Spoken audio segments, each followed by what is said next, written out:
Ndewo nwanne nwoke. Abụ m Maazị Anthony Akunne. Abụ m onye nri ebe a. Ọmụnwa bụ curator dị in charge of this Ordinary Museum Nri. The Ordinary Museum Nri was established in 1972 by late Professor M.A. Onwejuogu of the Institute of African Studies, University of Ibadan.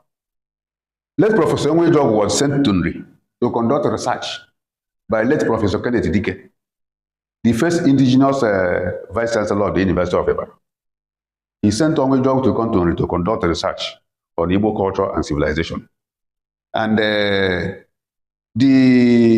bone of the research is that Nri is the citadel of Igbo civilization.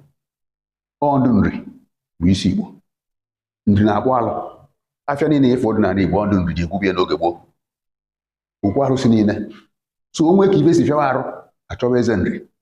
Right from 940 AD wee lota. Rapụtakwa maka ife a na-emezi onye pụta ọsọ na ya bụ nke a na ya bụ nke a. Anyị ada azọ because ndị ọcha bịara n'ala Igbo as early as 1850 bịa na Nri wee chọpụta na Nri bụ isi Igbo.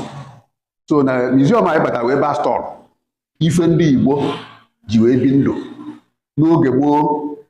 Ife ji wee debe bụ ka ndị agba ọhụụ kịta wee mara ihe ndị nna nna ha ji wee bi ndụ. Ịpụta kịta ife na-afụzụ ma telivishọn ma nke handset ife niile juzi ebe niile ọ nke ndị ọcha mana ndị Igbo nwere nkefe. So I want to abanye inside the museum if the artifacts in display if ihe ndị Igbo ji wee bi.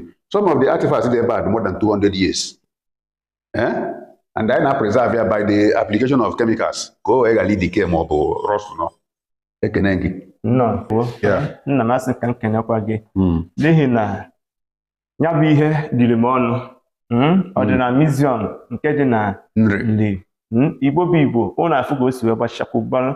Nnukwu nna anyị nwe akọgala anyị ọtụtụ ihe dị iche iche nke anyị kwesịrị ime gịnị ịghọta dịka ndị Igbo na-akwado ọdịnala na omenala Igbo ọfụma. N'ihi na ọ bụ n'ebe a ka ụmụ anyị nwa ga-esi wee mata ihe ha mapụrụ, etu Igbo si wee bido, ihe ndị Igbo mekọrịtara na ihe ha ji were biri ndụ n'oge nke ha. Asị m ụmụnne m n'ụlọ ọrụ Maazị UC ka nna sị ka nkenekwa nnukwu nna biko kpatikwado mba ụwa afa gị. Abụ m Maazị Anthony Akunne, abụ m onye Nri ebe a. Ihe gbasara Igbo culture dị na mme ọ bụrụ dị iweta ka m na ya mebele. So na ọ na-abụ abịa anyị na-eje mba dị iche na-akọwa ha omenala Igbo na-agwakwu ndị Igbo anyị ka ha makụọ omenala ndị Igbo. Ha mụta mgbe ha na-akụziri ha Igbo na-akụziri ha omenala. Ọ bụrụ abịa anyị je na-amụ omenala ndị ọcha nwere ụlọ ya bala anyị. Ndị ọcha na-esi obodo Igbo na-abịa ebe bịa na-ene ihe dị ebe a na-ese foto na-eme vidio na-eme ihe niile mana abịa ndị be anyị nwere ihe akpara ya a na-asị gwakwara ya ụmụ ihe a ka ebe eji eme. Mana ndị ọcha na-esi Germany ebe niile Amerịka na-abịa ebe anụnwa na-ese foto na-aṅụmịrị ihe dị na be anyị. So ka anyị makụọ omenala be anyị na omenala anyị enyere anyị aka anyị nwee ogologo ndụ ma arụ ike nwee ebe niile anyị achọ n'ala Igbo. Ndewo nna m.